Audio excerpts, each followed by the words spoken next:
brother and sister. Kumusta na po? Magandang umaga po sa ating lahat. Ito na naman po ang inyong Sister Rita at sa umagang ito ay tayo po ay maghahayag ng salita ng Diyos at atin pong buksan ating mga Biblia mga kapatid.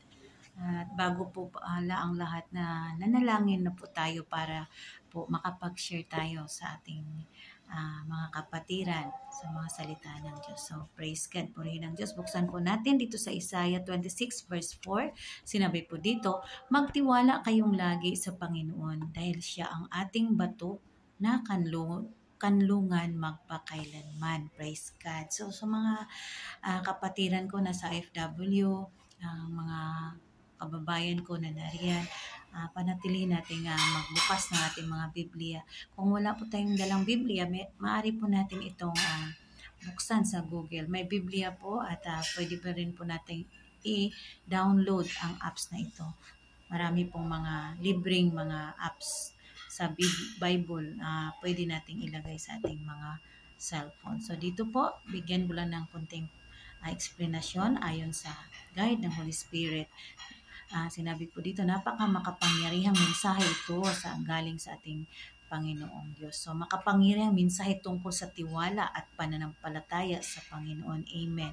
So, sa mensaheng ito, mayroong pangako ang Diyos, mga kapatid, na kapag tayo nagtitiwala sa Kanya, ay talaga pong magaganap lahat po ang ninanais natin. Kung ito po ay hindi labag sa Kanyang nais. Amen. So, binibigyang diin ang kahalagaan ng patuloy at walang humpay na pagtitiwala sa Panginoon. Praise God. So, ito po yung napakagandang pangako ng Diyos na kapag nagpatuloy tayo mga kapatid, ay talagang bibigyan niya po tayo ng assurance na ililigtas niya tayo, lagi po niya tayong sasakluluhan sa tuwing tayo po ay nahihirapan sa ating pang-araw-araw at maging sa ating mga kapamilya.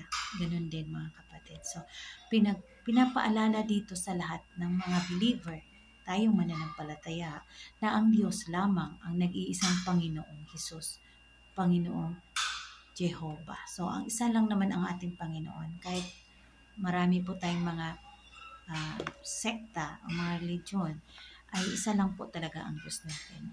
At siya lang po ang ating Panginoong Hesus. Sinabi po dito, walang humpay na pagtitiwala sa Kanya. Amen. Walang humpay na bato at pinagmulan ng lakas na nanatiling magpakailanman. Ang Diyos po ay simbolo ng bato.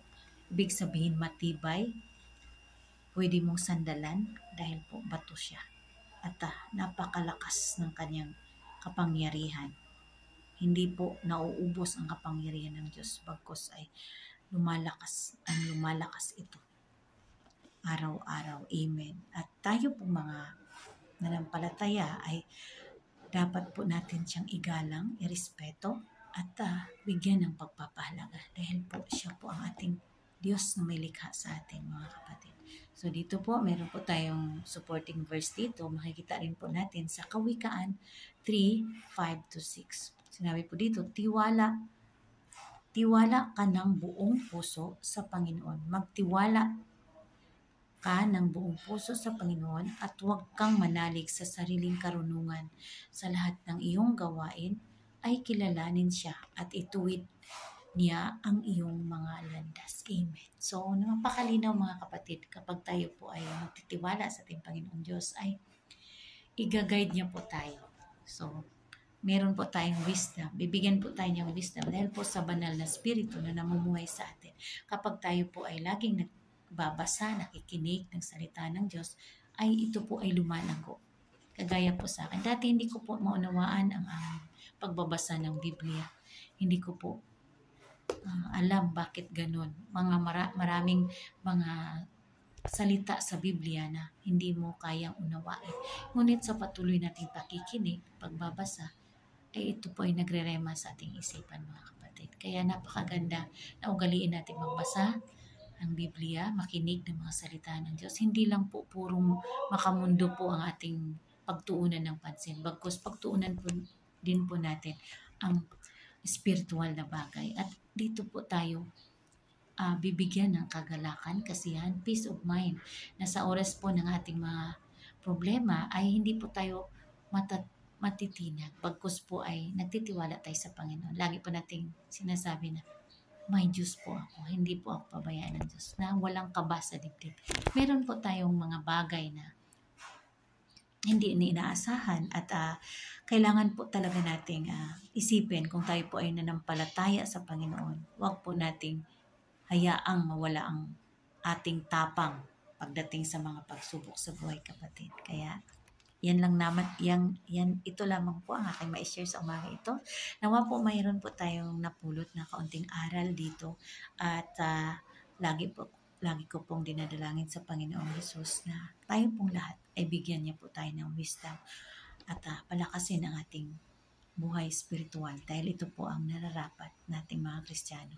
Believer ka man, ano man ang iyong relihiyon, kapatid, hindi mahalaga, bagkus lumapit tayo sa Panginoon. Yun po ang pinakamahalagang magawa natin. At ang Diyos lamang po ang nakakakita sa ating mga puso. Ano man ang ating iniisip, ano man ang ating intensyon, tanging ang Diyos lamang ang nakakaalam. To God be the glory. Ang papuri po ay para sa Panginoong Hesus lamang. Kaya maraming salamat. Bago tayo magtapos, tayo po ay manalangin.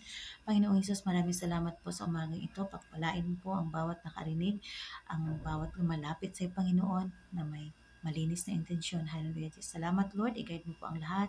Lalong-lalo na, Panginoon, na aking mga kaibigan abroad. Hallelujah. Bless them, Lord. Guide them, Lord. Give them wisdom, O Lord Jesus. I lift it to you, Lord. In Jesus' name we pray. Amen and amen. God bless po.